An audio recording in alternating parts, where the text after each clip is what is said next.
नमस्कार दोस्तों, आप देख रहे हैं सनवाल एजुटेक यूट्यूब चैनल। दोस्तों बात करेंगे छत्तीसगढ़ 12वीं बोर्ड परीक्षा 2025 का हिंदी अनिवार्य का। कल आपको एग्जाम होने वाला 1 मार्च का एग्जाम रहेगा हिंदी का। जल्दी से पेपर देख लीजिए, लास्ट पेपर है। आपको लगभग 2 से 3 पेपर देखने के लिए मिले हैं, तो तीनों पेपरों को अच्छी तरीके से रट के जाना होगा। तो बात करते हैं इस पेपर के बारे में और आंसर सहित हम बात करेंगे।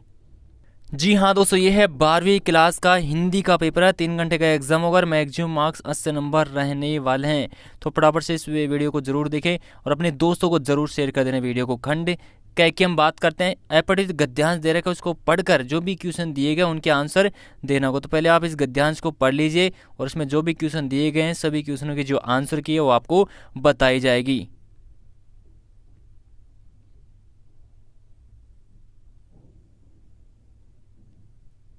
तो दोस्तों ये है आपके सामने क्वेश्चन। विद्वानों के अनुसार कला क्या है? तो इनके जो आंसर आपको लास्ट में बता दी जाएंगे इस क्वेश्चन के बाद में। वसुदेव कुटुंबकम की भावना क्या है? लेखक के अनुसार संस्कृति का मूल तत्व क्या है?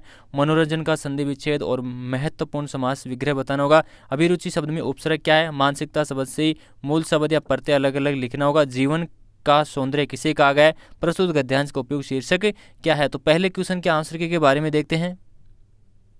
जी हाँ दोस्तों, ये है आपके सामने पहला नंबर का क्वेश्चन। पहले नंबर का क्वेश्चन का जो आंसर है वो नोट कर लेना, यानी कि आपको इसमें ही देख के करना था। दूसरा क्वेश्चन का आंसर ये रहेगा, इसको भी आप नोट कर सकते हैं, स्क्रीनशॉट ले सकते हैं। तीसरे क्वेश्चन का आंसर है संस्कृति का जो मूल महत्व है उसके बारे में पूछा गया है।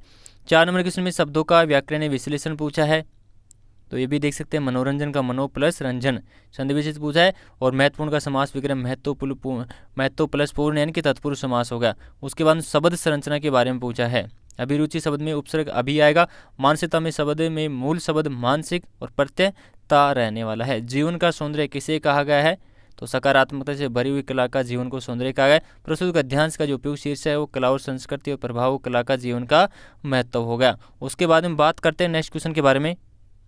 2 नंबर क्वेश्चन की हम बात करते हैं। अपठित काव्यांश को पढ़कर इस पर आधारित जो भी प्रश्न दिए गए उनको उत्तर देना हो। तो पहले आप इस काव्यांश को देख लीजिए और इसमें जो भी छोटे छोटे क्वेश्चन देखने के लिए मिलेंगे वो आपको बताए जाएंगे। तो पहला क्वेश्चन आता है, उपयुक्त काव्यांश का उपयुक्त शीर्षक क्या है? सूर्य का क्या महत्व बताया गया है? सुरस सार से कवि का क्या है? प्रत्युपकार संधि विच्छेद बताना। तो अब दूसरे क्वेश्चन की आंसर के बारे में देखते हैं। यह है दोस्तों आपके सामने 2 नंबर का क्वेश्चन का जो आंसर है। ठीक है, ये 2 नंबर का दूसरा है, सूर्य का महत्व के बारे में पूछा गया है। उसके बाद 2 नंबर का तीसरा है, सूरज सार किसी कवि का क्या से है। नेक्स्ट आता है प्रत्युपकार का संधि विच्छेद, प्रति प्लस उपकार। अब बात करते हैं नेक्स्ट। 3 नंबर क्वेश्चन आता है, किसी एक शीर्षक पर लगभग 200 शब्दों में क्या लिखना होगा? निबंध लिखना होगा। अनेकता में एकता, भारत की विशेषता, चंद्रयान 3 की सफलता, वन्य और जैव विविधता संरक्षण, वायु प्रदूषण का कारण और निदान, यानी कि आपको उपसंहार प्रस्तावना लिखना होगा, फिर उपसंहार लिखना होगा। तो पूरा सारांश आपको लिखना होगा। ठीक है, निबंध के अंदर पॉइंट बना के आपको लिखना होगा। फिर आता है 4 नंबर क्वेश्चन, प्लास्टिक थैलियों के उत्पादन एवं प्रयोग पर रोक लगाने के लिए पर्यावरण मंत्री को पत्र लिखना होगा, यानी कि इसमें पत्र लिखेंगे। अर्थवा के अंदर भी दे रखा है, परीक्षा अवधि में डीजे के प्रयोग को बंद कराने हेतु जिला कलेक्टर को नागरिकों की ओर से आवेदन करना होगा। 5 नंबर क्वेश्चन आता है, संक्षेप में उत्तर लिखना होगा। जनसंचार के कोई 2 कार्य बताना होगा, इसकी भी आंसर की बताई जाएगी। हिंदी का पहला समाचार पत्र कहाँ से प्रकाशित हुआ है। तीसरा आता है इट्रो क्या है लिखना होगा। विशेष लेखन के 2 प्रकार बताइए। तो अब बात करते हैं जो 5 नंबर क्वेश्चन है उसके आंसर के बारे में।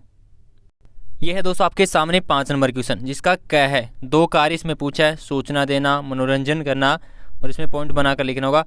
ख के अंदर आता है हिंदी का पहला समाचार पत्र उदयन मार्तंडे, यानी कि कलकत्ता, जो अब कोलकाता से 30 मई 1820 को प्रकाशित हुआ था। इट्रो क्या है इसके बारे में पूछा है, यानी कि इंट्रो क्या है। विशेष लेखन के 2 प्रकार हैं, संपादकीय लेखन हो गया, साहित्य लेखन हो गया। अब बात करते हैं नेक्स्ट क्वेश्चन के बारे में। 6 नंबर क्वेश्चन में पूछा है, नाटक में संकलन त्रय का क्या महत्व? ये 3 नंबर क्वेश्चन। अथवा में पूछा है, कविता की रचना में शब्द चयन का क्या महत्व है। 7 नंबर में समाचार लेखन का उल्टा पिरामिड शैली क्या है समझाना होगा। नशे से नाश की और पर आलेख लिखना होगा। खंड ग के अंदर 8 नंबर जो क्वेश्चन आता है, काव्यांश पर आधारित जो भी प्रश्न दिए गए उन शब्दों के उत्तर लिखना होगा। तो पहले इस काव्यांश को आप देख लीजिए और इसमें जो भी क्वेश्चन दिए गए इन क्वेश्चनों के आंसर की बताई जाएगी। तो इसमें 3 क्वेश्चन पूछे हैं। प्रस्तुत काव्यांश के कवि का नाम, कविता का शीर्षक क्या है, संसार का हृदय कैसा हो गया है, विप्लव के बादल का क्या अर्थ है। तो बात करते हैं 8 नंबर क्वेश्चन के बारे में। यह दोस्तों 8 नंबर का जो फर्स्ट आता है, कवि का नाम और कविता का शीर्षक है। सुमित्रानंदन पंथन और शीर्षक है विप्लव गायन होगा। दूसरा क्वेश्चन आता है संसार का हृदय कैसा हो गया, तो इसका भी आंसर देख सकते हैं। तीसरे क्वेश्चन में विप्लव के बादल का जो अर्थ है वो पूछा गया है। अब बात करते हैं नेक्स्ट 9 नंबर क्वेश्चन आता है काव्यांश को पढ़कर इस पर भी आधारित जो भी प्रश्न है उनके भी उत्तर लिखना होगा। तो 9 क्वेश्चन भी देख सकते हैं, इसका भी जो आंसर है वो बताया जाएगा। प्रस्तुत काव्यांश का भाव सौंदर्य क्या है, प्रस्तुत काव्यांश में रूपक और अनुप्रास अलंकार छांटकर लिखना हो। तो बात करते हैं 9 नंबर जो क्वेश्चन है उसके आंसर के बारे में।